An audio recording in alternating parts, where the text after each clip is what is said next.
қағып өсірген,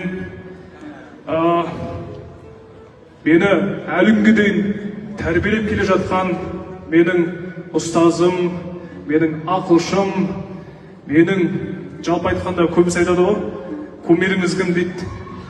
Өмірлік ұстаным жағынан, рухани құндылық жағынан менің алға ілгеріленуіме түрткі болып жүрген рухани ұстазым, ағатайыма бір сөз бергім келіп отыр.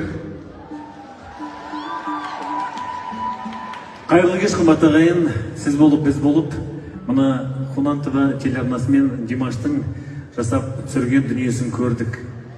Бір туристік потенциалды әдемі насихаттайтын жақсы дүние болды ғой деп ойлаймын. Қалай ойлайсыздар? Бұл жасалған жұмыстың алғашқы сериясы ғана. Енді бүгін сізбен бірге Хунан ТВ және Мангу ТВ телеарнасы арқылы миллиардтаған халық осы бағдарламаны Қытай тілінде, басқа тілде көріп шықты.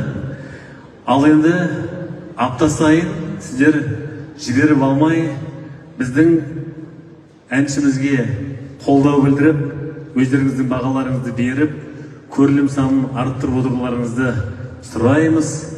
Қаншама елден келген өнерпаздардың барлығының бағаларын көріп сүйсінесіздер.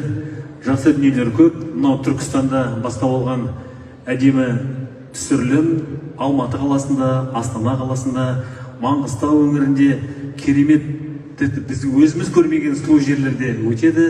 Сондықтан да барлықтарыңызды назарларыңызды салып, осынау бағдарламаны 3 ай бойына бірігіп қараймыз деп ойлаймын. Димаш қатысқан сайысқа сіздер неше ай бойына зер салып қарадыңыздар. Бұл да тура солай созылады. Сондықтан да, қымбатты достар, бүгінгі кешке келіп, алғашқы көрсетілімді бірге қарап, біздің қуанышымызды бірге бөліскендеріңізге көптен көп рахмет, қымбатты ағайын. Қазақстанымыз гүлденіп жасай берсін.